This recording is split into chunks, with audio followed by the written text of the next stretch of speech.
going Christmas, right? Or probably just a little bit after Christmas, even into the new year, but relatively super fast. So listen really closely. I'm actually going to go over a few things here today. I'm going to cover these particular coins, these projects. And right now, as a matter of fact, when I'm doing this live right here, right now, I have TradingView open on my secondary computer. I have a Mac right here, another Mac right here, my streaming computer. And what you need to understand, this is crazy, is that, I'm going to show you, how about that? Rather than just saying this is crazy, let's just take a look at something really simple. As of right now, we all know about the fear and greed index. Right now, it's at a 21, which is extreme fear. So what does this mean essentially? So people, when I think it's Warren Buffett who coined this. Really, when people are fearful, that's the best time to buy. And so one of the biggest things right now is there's so many things on sale. As a matter of fact, I'm actually going to go through one of the actual coins that I'm in that I believe is probably going to double by probably by Christmas or so. Ideally, if we continue this bull market. Now, if you're going ahead and telling me that we're not in a bull market, the bull market's over, I don't believe that. I'm not taking that for face value. I just don't believe that's true. I still think we're in a bull market, and obviously there's going to be corrections from time to time. So again, the market's extremely fearful, which is a fantastic time to buy. But what do you buy exactly? Well, that's exactly what I'm going to cover here today. Not only that, I'm going to be alluding to a few NFT projects that I'm also looking at, because one thing that I really want to show you really quickly over here is a lot of people don't understand this, is that when Ethereum price is high, you can see by the data right over here, when the Ethereum price is high, OpenSea NFT sales are low. So secondary market NFT sales aren't necessarily thriving. However, when Ethereum dips, when Ethereum is not at all-time highs, when it's relatively low for the time period that we're in, the OpenSea secondary sales, aka NFT sales, are a lot higher. And we can see by this data right here. The blue line over here represents the OpenSea sales, and the red line represents Ethereum's price. So obviously, we can see right down here when Ethereum is not going parabolic, the actual sales, the secondary market sales on OpenSea are just insane. But when Ethereum goes ahead and starts going insane, we can see that the secondary market sales on OpenSeas go ahead and dip. And by the way, guys, if you haven't done so yet, go ahead and take a look in the description and follow me on Twitter. I go ahead and I post a lot of plays that I'm getting into. As a matter of fact, one of them I just posted about, it's so weird that this happened. I said I'm waiting for a $250 AVAX, so Avalanche, period. That's what I'm waiting for. And it's so crazy because not even 5 minutes before I posted that, literally, this is so absurd. We were up here, we were around here, right? So 5 minutes before I even posted that, I was like, I'm waiting for a dump. I'm waiting for this to dump. Long story short, the dump came, and I was watching on TradingView. I was like, oh goodness, we just went from 55 to almost testing 54. I don't think it broke 54, but I definitely see us heading down to the 52,000 range, but that's okay. And like I said over here, I'm being super selfish here because when Bitcoin goes down, I'm going to ladder my entries in. So I'm dollar cost averaging my way in to these particular plays that I'll go over. And obviously you can probably tell by now is AVAX is one that I'm such a huge believer in, such a good layer one. But long story short, if we just take a look at AVAX, which we will in a minute, just the market cap in order to catch up to something like Solana or even BNB, even if it pulled a 2x right now, it still wouldn't catch up to them, which means, do I believe that AVAX can go 2x from here? Absolutely, but we'll dive into that in just a second. So again, the greed and fear index, people are scared. So if you're tethered up, if you have Tether, not financial advice, but I definitely would recommend, if it was me, to start looking at some of these plays to potentially snipe because they're going to do really well. So again, make sure you follow me at DaSilva on Twitter. I post a lot of kind of insider info as well, and in the Discord and Twitter typically get it first. So let's go over what's happening right now before I actually dive into these 8 alts and some NFT projects that I'm looking at as well. So first thing is first, Bitcoin, not too shabby after the coronavirus, the variant came out. Investors went ahead and decided to, and just so you understand, investors, what they did was, because Bitcoin is so speculative, And the UK actually stopped flights from, I forgot, certain parts of Africa into UK. So investors are starting to get fearful that we're going into another, lockdown potentially. So what they're doing is they're basically cashing out of their, crypto assets, aka Bitcoin, and they're putting it into, safer plays like bonds. So that's what's happening. That's what happened over here. This is the coronavirus FUD, if you will, right? So again, there's a lot of whales. I wouldn't necessarily say manipulating this, but a lot of people are taking advantage. This is such, and obviously a lot of these alts are paired to Bitcoin, and so when Bitcoin goes down, naturally everything gets dragged down with it. So again, don't be too fearful. Again, this is normal, right? If we just go ahead and just take a look, let's just go the past year, right? We saw this happen over here as well. There needs to be a cooling off period. There has to be a cooling off period. So guys, if you can, smash a like on this video if you're enjoying the content so far in the live streams as well. That would really help me out. And it just kind of points me if I'm going in the right direction with what you guys want to see. And if you ever want to know about anything or ask me questions, you can put it in the chat as well. So thanks, G. Love your work, buddy. Thank you. So again, there always needs to be a cooling off period. We can't go forever up. That would be phenomenal. You would be a billionaire. I would be a billionaire. My entire family would be billionaires. Yours. That's not how it works. We need to cool off. We can see these astronomical, rises, these parabolic movements, and then it cools off. Another movement to the upside, cools off, insane movements, and then we have a massive correction. This is normal. It's okay. But people, what happens with the fear index is, like I just showed you, people get so fearful. And this is why retail investors are a good thing, because they're not as knowledgeable to come to channels like this or do their own research to understand what's happening in the market. So again, like I said, even if we go ahead and push back down to, I don't see the 30s happening. 49K, possibly 46, 49K range, potentially worst case. If I had to take a guess, nobody can predict this. It's physically impossible. You would be lying. I would be lying to you, and you'd be lying to me if you said, "Oh, I know somebody who can predict." No, nobody can.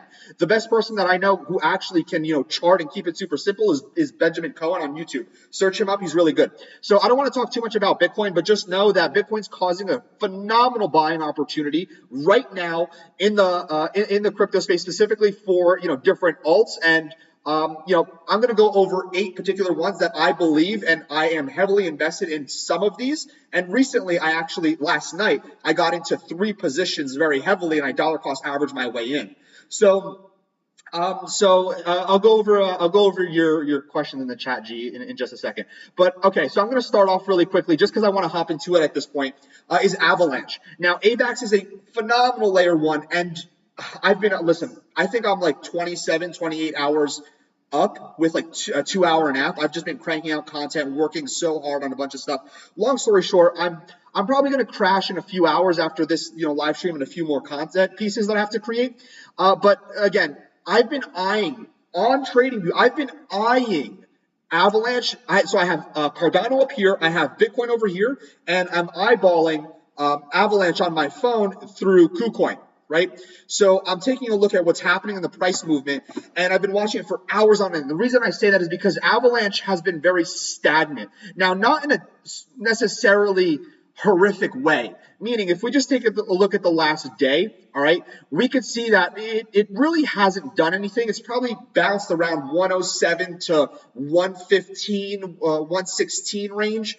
And let me see over here. So yeah, 116 over here, 118. I was probably doing something at this point. I didn't see 118. But long story short, it's just been around like the 106, 115 range over the last day. And so, I actually got in. I'll tell you my average entry right now. I'll be super transparent. My average entry right now is $112.81. And it's a profitable position, obviously, because of the price right now. But my prediction for AVAX, for Avalanche, one of the most underrated layer 1s, and we'll go over the market cap in just a second. My prediction, I have it set right here to take profit at $250. But here's the other thing is that I do have other limit orders in just in case Bitcoin decides it wants to go ahead and be funky and head back to or head down to the 49s, to the 40 areas, right? The high 40 areas. And those limit orders, this isn't financial advice, by the way, but what I will say is if you go in at one price point, if you just click market buy on any of these, you got to be prepared to hold. Okay, you have to be prepared to hold. Always dollar cost average your way in if you're going to do this, especially in a market like right now. It's so volatile. Okay, so my current market orders are at 110, 105, 103, 100, 81, 95, and 86. So 86 is the lowest that I will see AVAX going. So again, you could watch the replay of this to hear those DCAs again. But if I had $1,000, right? I would personally allocate like 200, 200, 200, 200. It doesn't matter if they all don't hit. Okay, it doesn't, because I rather make sure I don't put it all in at one price and then it just absolutely tanks. And long story short is I rather go ahead and just allocate $800 and it hits a certain point and then we just go up from there rather than allocating all the budget at one at one entry. So again, long story short, that's kind of how I like to play it. AVAX, like I said, it's at a $25 billion market cap as a layer one. Let's take a look. It's rank number 11, right? Now let's take a look at BNB, right? Number 3. It's at market cap's 100 billion. That's insane. Solana 60 billion. Cardano 51. I'm not even going to count Cardano. Polkadot 34, and then we have Avalanche. Okay, so let's just say, and listen, I love Polkadot, right? I love the team behind Polkadot as well. Do I think Polkadot will go ahead and be a sufficient layer one protocol? Yes. Do I think that Avalanche will have more gains than Polkadot right now? Yes, I do. And so, do I see the ability for Avalanche to go to 50 billion, to be under Cardano, so the 7th place, right? Seventh biggest cap right now, right? Do I see that happening? Yes. But here's the thing. It's going to go head to head with BNB and Solana. I mean, it's inevitable to go head to head, to go head to head with Solana and Binance Coin. So can you guys hear me, by the way? Let me know if you can hear me, because I see somebody in the chat saying that they can't hear me. Let me know if you guys can hear me loud and clear. That'd be pretty lit. But long story short, I'm gonna keep going just in case you guys can hear me. I 1,000,000,000% see this going to $250, $300, like easily, just very easily hit the $250 range. And I'm not taking profits until 250, but I'm dollar cost averaging my way in consistently with AVAX. Now, I've talked too much about AVAX. I told you about this in the beginning. Let's just keep moving forward. Make sure you follow me on Twitter. Links in the description. And also, guys, thank you for everybody who's for everybody who's commenting and liking this video as well. The likes really helped this video. I got really upset the other day, actually, when I did the other live stream. Like, people just came on and just really like dislike bombed it. Kind of hurt my feelings, but whatever. Gotta suck it up. So Polygon, so MATIC again, another layer one. But here's the thing: is that okay? So it's ranked 19 market cap, right? So it's at 11 bill. If it doubles, basically to where Avalanche is, we're looking at 22 billion. Can I see this going to 22 billion? Yes. Now why? Because of the ecosystem that's being built on it. There's so many NFT projects that are being built on it. There's a metaverse play that I'm going to show you next that is also on Polygon. There is so much that's being built on Polygon. So I'm just raising my mic volume for you guys. Sorry about that. So long story short, Polygon is at a really good entrance point. Now, I will say this. I will say this really quickly, is that I do have a bag of MATIC, all right? However, I'm not adding even though the price is dipping. Now, why? Because I believe still, I rather allocate my funds to where I believe the best gain will be for the layer one, almost like a guaranteed hedge of my bet, if you will. And that is, like I said, AVAX, Avalanche. So I'm really hedging into Avalanche heavily. I just believe that it's absolutely going to hit a 2x so fast. It's going to pull a Solana. I can see it happening. So next up is Blocktopia. Now, I actually got into Blocktopia last night, and Blocktopia has been something that I've been eyeing for a while, and the market cap is already at $1 billion. Now, here's what I said before about Polygon, right? So Polygon, Blocktopia right here is a decentralized metaverse built and backed by Polygon. So it's being built, for Polygon, on Polygon. So there's projects like Blocktopia that have an incredible use case, and like not just Blocktopia, but this is one of the more notable ones that I definitely am investing in. And again, like I said, I invested in 3 last night, and Blocktopia was one of them. And in this case, because of how the market conditions were last night, I did do a limit order, but I put all of my investment in at a single limit order. I didn't dollar cost average my way down, only because of the simple fact that I'm comfortable with the initial investment that I put in, at that price. I didn't go like crazy, but I also believe that from here it's still a really good entrance from where I got it. So long story short, Blocktopia. I don't know if you guys have heard about this particular project or not. Let me know in the comments if you guys have heard about Blocktopia yet. This is a sleeping giant. I mean, not really a sleeping giant. It's already at $1 billion market cap and at 25 billion diluted.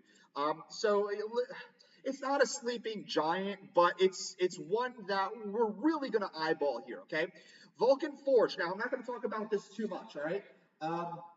So, bro, I even got Blocktopia pretty early. Yeah, Blocktopia is going to be massive, especially because of Polygon. Not only it's being built on Polygon, but here's the other thing: is that it's kind of having its first mover advantage for Polygon, and there's a lot of eyeballs obviously around the metaverse space. So just hold on to that, bro. Don't like whatever you do, just hold on for dear life. Vulcan Forge, I'm not going to talk about PYR too much because there's individuals like Alex Becker who have been hammering it in LEO trades. You guys, 99% of you guys on here, you probably watch Alex Becker if I had to guess, because everybody in the crypto space seems to watch Alex Becker. So you know about Vulcan Forge, the gaming and all that. So I'm not going to go into Vulcan Forge and their playable games, et cetera, et cetera. However, Vulcan Forge is definitely, it's a really good. I look at it as more like a company, right? So they're a development gaming company, the way that I kind of look at it. So again, Vulcan Forge, I'm not going to talk too much about it because again, other influencers hammer it. I don't need to shove it down your throat. Next, Ultra. Okay, listen. This was the second one that I added onto last night.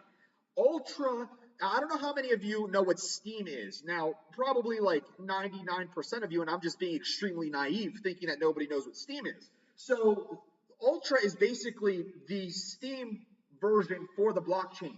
Developers can, and I'll open this up for you so you can see this, so you can get, you can just really get the concept here. So think of Steam like it's I can't really think of the word right now. It's like not a launch pad, but it's a software that can launch games, and developers can build, like indie developers can build their own games on here, sell it to gamers, and other big gaming companies can develop games on Ultra, and it's the possibilities here, like just like Steam is endless. Like Ultra, I don't think people understand how big this is going to be. There's going to be a project that is going to rival Steam. I'm telling you, there's going to be a project that rivals Steam, and Ultra is the one that looks like is spearheading and leading the way right now. And so you can see right over here, discover, buy, and play games, watch live streaming feeds, interact with your favorite influencers, participate in contests, compete in tournaments, and much more. So, long story short, this is going to, as crypto gaming blows up, as more games start being developed, I'm telling you right now, developers are going to start developing games to be put in a marketplace like Ultra, and this is going to be... we haven't seen anything yet. Like, we haven't seen anything yet. $652 million market cap. This is, man, I can't. Let me just kind of put it into a different perspective for you, okay? So we have like metaverse plays, right? So we have Decentraland. So let's go to categories right over here. So we have, let me just go to metaverse. So we'll go to metaverse. why can't I see this? Metaverse. Okay. So metaverse. So right over here, okay, just get this, okay? So I don't even know why Theta's up here.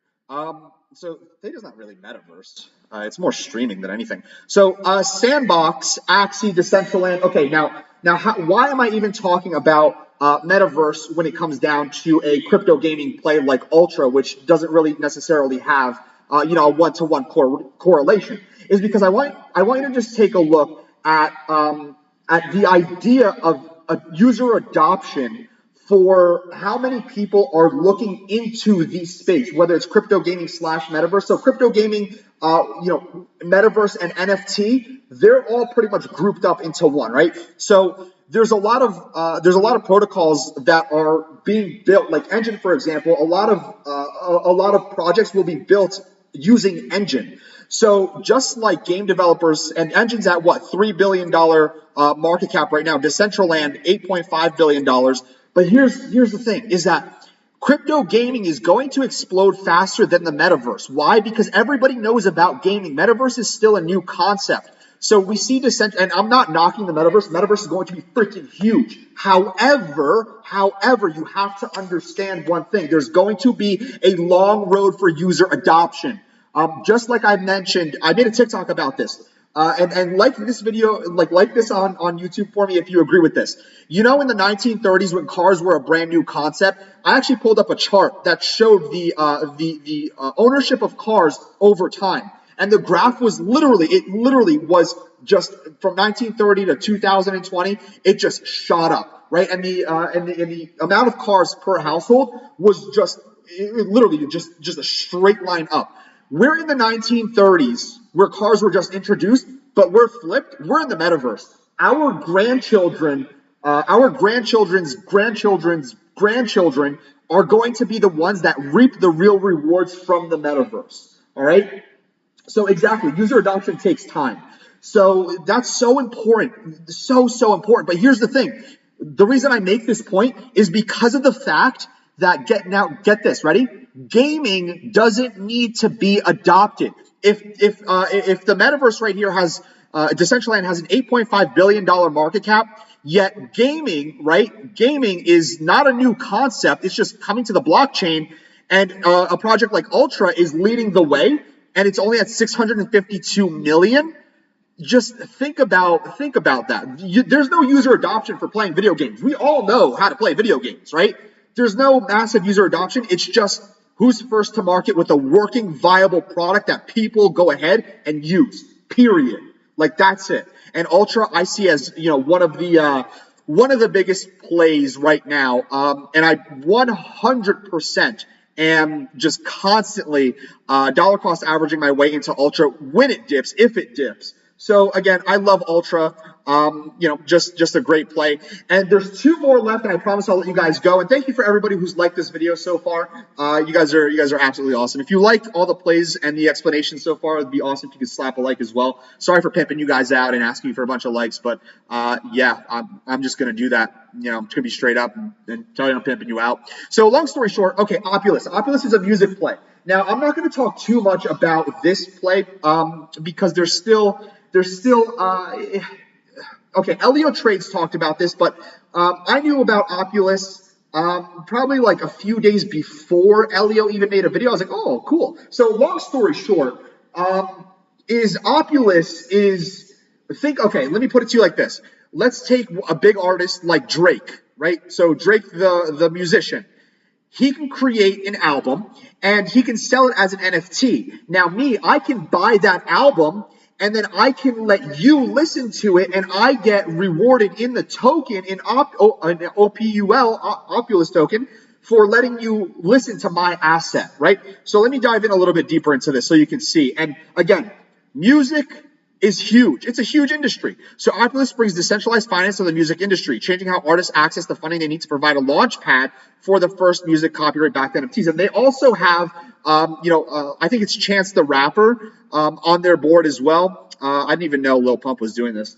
I guess, yeah, I can't stand Lil Pump. Anyway, that just made me want to dump my bags after seeing them. Just kidding. So, long story short, this has a lot of legs to stand on. But again, you can do more research on this. I don't want to take too much of your time. Opulous is one that I am slowly investing into. That was the third one that I got into last night, by the way. MonkeyBall, this is the last one, and it hasn't launched yet. It has yet to launch. And I will tell you right now, I will not be buying this the moment it hits it hits the public market. Why? Because you're just going, mark my words, all you're going to see is the moment it hits, let's just say it goes on PancakeSwap, right? You can look at the chart, you can go on, PooCoin, Bog, whatever you want. You're just going to see whoop, and then a little dump, and then people are just going to ladder up and keep buying. I'm going to wait for an entry for MonkeyBall. I want to see how it plays out. I will never, ever buy something the moment it releases, right? The moment it goes ahead, I will not do that with something that has this much hype and a lot of people that are aware about it. So MonkeyBall is, again, a crypto gaming play. So next gen esports metaverse. Think of FIFA with monkeys. Pretty simple concept, right? It's I love FIFA, by the way. I played FIFA with my friends growing up, and this is definitely something I will 100% be playing as well. So MonkeyBall is definitely one you want to go ahead and just follow on Twitter. I can't participate in the actual launch pad because I'm in the U.S. unfortunately. But for those who can get a whitelist, onto the actual launch, that's great. But I think their whitelist is closed, to be honest. And I think they're launching Monday, if I recall. So today's Saturday. So yeah, I think they're launching in 2 days. But I could be wrong. Check their Twitter. So those are the actual alts that I'm really looking into. Avalanche being one of the heaviest that I really like, and Ultra as well. If you haven't done so yet, go ahead and just take a look in the description. Follow me on Twitter because I put out a lot of stuff, that I'm doing, and Discord as well. So Discord and Twitter always get it first. Now, I did say in the beginning that I was going to talk about some NFT plays. However, I don't like really long YouTube videos, and I can see that it's 27 minutes long already. You guys have a Saturday you want to enjoy with your family, hopefully. And I want to let you go right now. So again, if you enjoyed this video, please smash the like and hopefully consider subscribing. And if you want to ever connect with me, just tweet me and I'll literally message you, or just reach me on Discord and I'll be there. So again, thank you for coming to this awesome live stream.